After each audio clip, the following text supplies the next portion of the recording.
Самый главный художник у нас папа, потом мы с сестрой, мой муж скульптор. Дети подрастают, а там будет видно.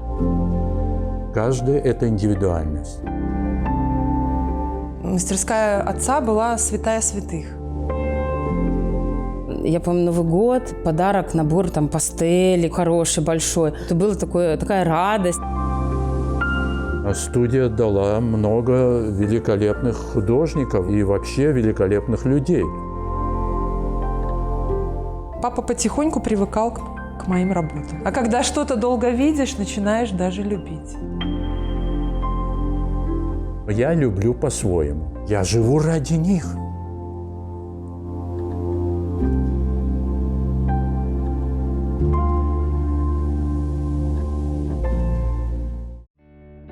Папа художник, и вокруг одни художники. И рисовала я, конечно, тоже с детства. Мама очень поддерживала вот в нас это с сестрой. То есть, еще, конечно же, это, то время, это вот был дефицит хороших красок, каких-то фломастеров.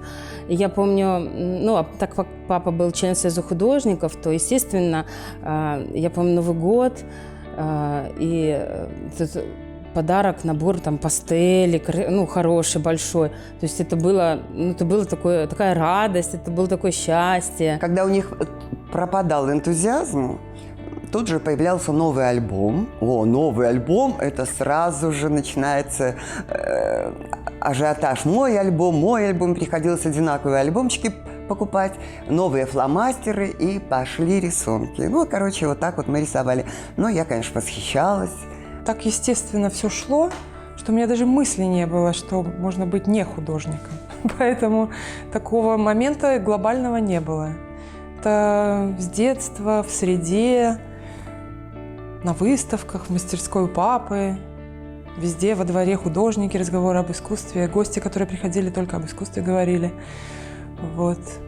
И поэтому как-то мне казалось, что есть только одна профессия.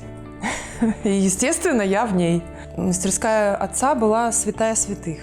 И нас туда, так сказать, допускали только по приглашению. Мы приходили только, если папа нас звал. У меня же муж художник. Он руководил студией изобразительного искусства на Камвольном. Это была вообще ведущая студия не только в Белоруссии, а она гремела по всему Советскому Союзу. Приезжали делегации со всех республик, чтобы он делился опытом своим. Сделал мольберты. Думаю, все ребята у меня стоя работать будут, не будут горбатиться, все должны быть спортивные. У меня был лук, лук спортивный. Стрелы растеряли, я сделал стрелы, и мы выходили каждое воскресенье на этюды, теперь называется пленэр, в Лошицу. Много ребят, там до 40 человек, все организовано, четко было. Пекли картошку, работали. Студия дала много великолепных художников и вообще великолепных людей. И тот же Заслонов, и тот же Задорин, Аня Балаш, Элла Малишевская великолепная, Саша Демидов. Например, у него студия в 10 часов в воскресенье начинается. Я говорю, возьмешь их с собой. Я просыпаюсь утром, его уже след простыл, уже в 6 часов его нет. Он уже мчится в студию, потому что он должен был подготовиться, он должен был собрать материал, подготовить там проекторы, показывал там диафильмы детям. То есть он был всецело поглощен студией работы. Поэтому я беру девчонок, тащу туда, сама на работу. Однажды звонит мне бухгалтер, говорит, Наталья Ивановна, муж забыл детей. Они там бегают по дворцу. Он занят студией, не знаю, можно это говорить или нет. Папа очень быстро ходил. И чтобы за ним успевать, это надо было так семенить ножками и бежать за ним. И сама студия – это такая атмосфера какого-то праздника, какого-то, почему-то с рождественским чудом, что-то такое ассоциация. Хотя это было и зимой, и летом, так скажем. Но новогодние праздники там особенно проходили. Все готовились себе карнавальные костюмы, все украшалось своими руками, витражи, то есть росписи, фантастика. Мы уже поступили, сейчас это гимназия колледж искусств имени Хремчика, тогда это школа-интернат по изобразительному искусству имени Хремчика. Вот. И уже папа стал серьезно относиться к нашему выбору и стал помогать, направлять. Я расскажу, как проходили наши каникулы.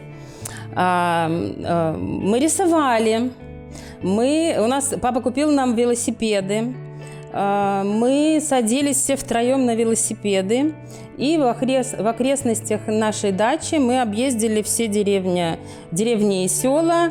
На багажник прикрепляли этюдник, на плечи рюкзак. Тогда, конечно, похвалы никакой не было. Нам казалось, наоборот, что мы как-то не дотягиваем, все не дотягиваем. Вот создавалось такое впечатление, что надо больше, что мы что-то еще не сделали, как-то не так рано встали или проспали. То есть вот тогда не было, но когда... И прямой похвалы такой не было. Но если уже видишь, что отец побежал там за друзьями-художниками и показывает им наши работы, все, тогда, значит, все окей. Значит, работа удалась. Очень трудолюбивая, это большая черта. Что такое гений? Гений – это 10% таланта, а 90% труда. В детстве у нас разница небольшая, и у нас все время какие-то конфронтации были. То я ее, то она меня, то есть это так с переменным успехом все было. Вот. Но сейчас отношения настолько направились, что мы лучшие подруги и друг другу советчицы. Моя сестра, она очень смелая и свободная. Она и по жизни, и в творчестве очень принципиальная и очень монументальная. То есть она не боится ни холста, ни размера.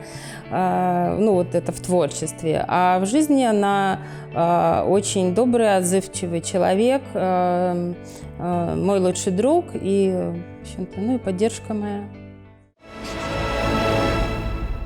Я рад, что они все разные. Даша – это классическое то, что и я. Иногда у меня заскоки бывают какие-то, я вдруг красную, синюю там.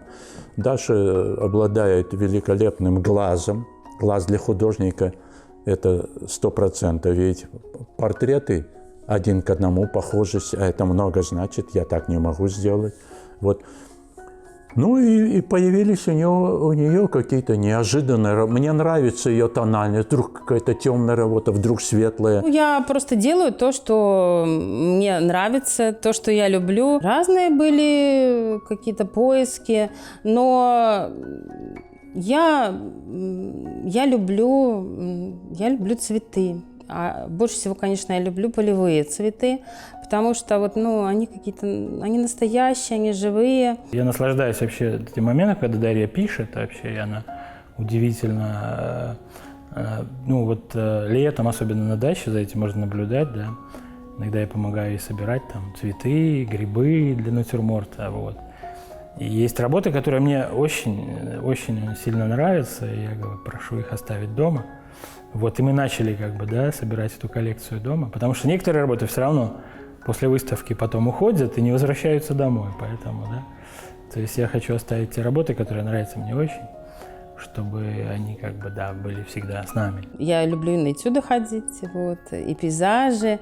С удовольствием участвую в пленэрах, когда есть возможность и с художником пообщаться, и пописать. Потому что, в повседневной жизни за какими-то заботами не всегда у меня удается вырываться на этюды. Я очень люблю Браславщину. Я последние 2 года езжу на пленэр в Друю. И невероятные места, конечно, я очень люблю. Там этот простор невероятный, эти озера. Помимо семейных забот, семейных дел, мы требуем очень много времени для нашего творчества. И поэтому мне кажется, что здесь, то есть я больше эгоист, чем Дарья. И я, конечно, тяну одеяло на себя. И, то есть я имею больше времени для творчества, да, и Дарья в этом отношении, она, делала и делает больше жертв, то есть она, дает мне это время, да, и потому что я ей очень благодарен за это, вот, за эту возможность, да. Как-то долго я это не понимал, для меня это было само собой разумеющееся. Она замечательная мать 3 детей, и будучи, это, конечно, не бремя, но все же она осталась художником, и она продолжает самореализовываться. Это, мне кажется, огромный подвиг. У Кати это... И я тоже воспринимаю, потому что все работы, они разный строй, и цветовой, и тональный. Вот ведь и синее, и теплое, и красное, и все. Папа потихоньку привыкал к моим работам, я думаю, так.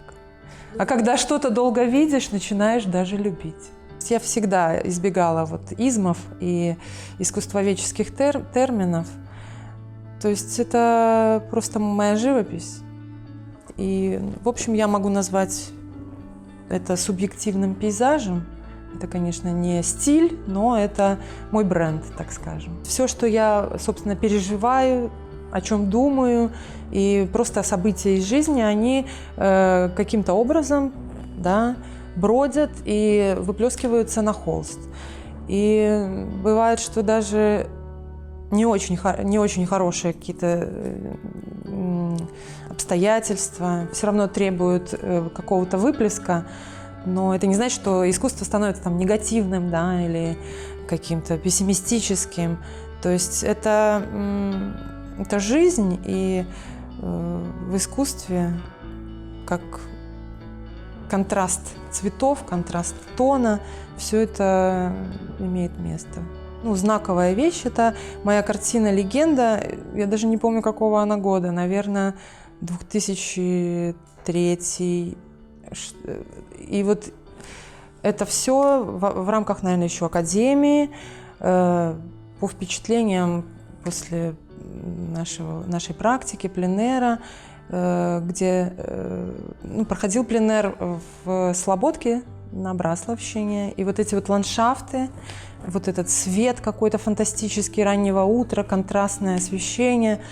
И вот одно место, которое я там выискала, и, собственно, там, не знаю, 2 недели провела там. То есть для меня это сейчас место силы, куда, если я там, я туда возвращаюсь, даже просто побыть там. Ее я делала для выставки о Минске, и я решила просто запечатлеть вид из окна. А этим видом мы восхищаемся с детства, на улицу Сурганова в сторону Бангалор. И вечером, когда час пик, и уже смеркается, и еще пламя заходящего солнца не угасло, но уже огни включены, и эти машины, час пик, и это какой-то тоже энергетический сгусток просто. Я к каждой работе отношусь и всегда относился серьезно, потому что каждая работа – это новый замысел, это новый цветовой ход, это новая задача и цветовая, и фактурная, и эмоциональная еще. Почему у меня работы одна красная, одна желтая, одна синяя, голубая, тональная? Тогда, когда я начинал молодым, это было дико. Потому что все было ровненько, серенько. По молодости было как-то больше на эмоциях там. Теперь, конечно, сложнее. 81 год, это уже многие уже на печке, понимаете, все. Но я не думаю о своем возрасте, я просто работаю. Уже потребность такая, особенно теперь больше. Серия городских пейзажей, ночных работаю. И, конечно, воспоминания детства. У меня есть этюд один, который я делал такой на улице Белорусской в 14 лет, на 1 курсе училища. И я так смотрю, простая палитра, простое решение, и курочки там ходят так намеком только, и нет этого фотографизма. Так посмотрел, думаю, должен быть хорошим художником. А это ж я. И думаю, я не оправдал свои надежды, понимаете? Хотя дом сделал. Журнал «Творчество» напечатал ее цветную, и вот пол-листа было о ней написано, потом попадали за границу. Польша, Болгария, Германия, Венгрия, все проходили там, все журналы печатали. В этом доме, когда мы уже маленькие были, это, я не помню, наверное, мне, может, было лет 5-6, мы приходили, там бабушка жила с дядей, я помню, приходили, там такой большой, красивый шкаф, и бабушка открывала его, и там в полочке всегда был мешочек с конфетами. Вот. И, конечно, я помню эти места, да. Папа любит ходить туда. Мне даже одна принес цветы оттуда. У меня есть работа, называется «Кветки с Белорусской улицы». Вот. Ну, конечно, это для него его все детство, юность прошла. Вот он часто бывает, вспоминает, ностальгирует. Во дворе стоял огромный тополь. Он тогда мне казался большим, но тогда он был еще маленький, а теперь тополь уже большой стал. Вот тополь, значит, вот здесь наш сарай, вот здесь все сараи, вот здесь туалет, вот здесь огородик. Отец посадил несколько яблонь и любил прививать, там их занимался, любил это дело. Ничего не осталось. Остались только мои воспоминания и картина «Мой дом». Снесли в 80-е годы. Вот. Здесь барак стоял, я прохожу. А потом иногда я ложусь спать и вспоминаю, вот как я ходил в школу, выйдя из дому, как я прохожу возле барака, поворачиваю направо. Когда моя дочка училась в каком-то классе, наверное, в 6-м, и в учебнике по белорусской литературе картина «Мой дом» Василия Сумарева. Марийка гордая, конечно. Ну и мы устроили такую встречу для детей с Василием Федоровичем, с художником, и привезли такой вот небольшой вариант ее, там повесили, и папа рассказывал 2 часа детям про все нюансы. И, ну, что значит дети, там, лет 12, да, даже меньше, наверное, 11. Для них 2 часа просидеть и что-то слушать, это очень тяжело. Но тут их было не оторвать. До похода в школу я всегда думала, что все семьи такие творческие. Но вот пришла в школу и сразу: на, нарисуй плакат. А почему я? Я думала, что все такие, но нет. Оказывается, у меня семья необычная. Дедушка для меня всегда был человеком, к которому я сравнивала себя. Я старалась быть как он. Дитя, которое рисует с детства. То есть вот эта работа, это просто ей и 2 лет не было, и даже меньше. Помню, она еще мало говорила. И просто вот у нее такие абстракции были, но они настолько эмоциональные, что я в восторге. Но не только я в восторге. Однажды пришел коллекционер итальянский и все выискивал, чтобы. Ну и обратил внимание и сказал: мне бы вот что-то в таком стиле. Я говорю: да, ну хорошо, но больше нету. Я с внуками со всеми очень занимался. У меня вот Захар, великолепная композиция. Даже они участвовали в выставке 10 лет назад. В Национальном художественном музее была огромная выставка. Ну, учитель и ученики. Это я собрали всех, даже за рубежа. И Рома Заслонов прислал работу, и Задорин, и Дима Эпштейн. В такой творческой семье, когда над тобой нависают такие глыбы, да, живописи, скульптуры и так далее, достаточно сложно выйти из их тени, поэтому, возможно, по этой причине, возможно, по причине того, что абсолютно другое сейчас время и поколение, я занимаюсь цифровым искусством, графическим дизайном. То есть я немножко отошел от классических дисциплин, но в то же время, в общем-то, влияние мастерской и моих преподавателей сложно переоценить. Это немножко другое направление, но в общем и целом все переплетено. С такими живописцами, как вот с мамой, как бы тетей и дедушкой, действительно переплюнуть их задача. Легче действительно попробовать заняться чем-то своим и в этом деле как бы стать первым в семье, первым копачем, а быть вторым, третьим, четвертым, пятым. Зачем? Года 3 назад Артемию на даче нужно было практику, и я думал, да, я поведу ее. И он делал наброски, я ему говорю, это в институте таких не будет. Одной линией, с характером, блестяще. Мы его семьей называли «Дюрер». Ой, Василий Федорович удивительный человек, то есть чем бы он ни занимался, везде в этом деле присутствует творчество. То есть он построил очень удивительную дачу, то есть это был его проект. Вот, и он строил это вместе, он строил это сам, там, вместе с строителями долго, то есть все это еще также в процессе находится, потому что если ему что-то не нравится, он переделывает. Он может и копать грядку, и это, но больше он любит заниматься вот, в то время, когда он не пишет этюды, когда он не пишет картины, он любит заниматься с деревом, он делает сам рамы, подрамники, очень любит там мастерить и столярить. Наша мама еще тоже художник. Это заслуга по большей части Кати, потому что она в один прекрасный момент, когда это, наверное, лет 6 назад, она ей дала кисточку в руки, поставила этюдник, холст и сказала: «Мама, пиши». И мама пишет свой цветочный рай. Вот моя первая работка, когда меня заставили, я села вот так вот работать, понимаете? Это было очень напряжно, но мне так понравилось. Это удивительное чувство видеть, как художник, потому что, действительно художник, понятно, это наивный, самодеятельный художник, но в этом есть настолько много правды, то есть она, возможно, даже правдивее, чем мы.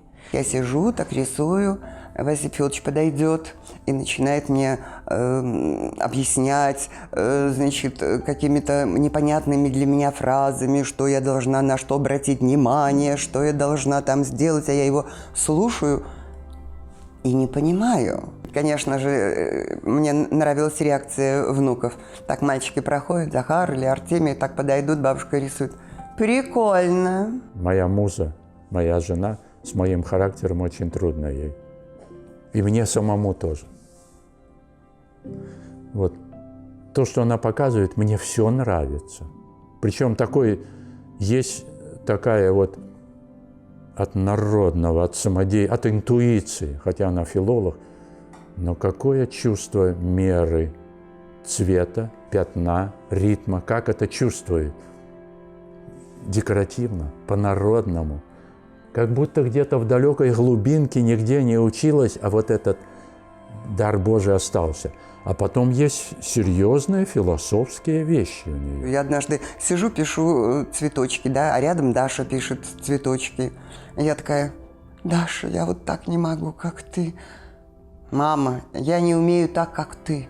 Нелегко выдержать и жену художницу, и мужа художника, когда ты немножко далек от этого. У нас очень все гармонично, поэтому, в общем-то, мы дополняем друг друга, помогаем, советуем. И также и вот когда какой-то стопор у меня, там, я не знаю, что делать, всегда могу обратиться к папе, к сестре, к маме. В общем-то, все посоветуют и помогут, и поддержат. Можно уживаться, можно уступать друг другу. Правда, я уступаю только, когда уже натворю, тогда через какое-то... Зачем мне это надо было все это говорить? Это глупая правда, у каждого своя правда. Я люблю по-своему. Я живу ради них.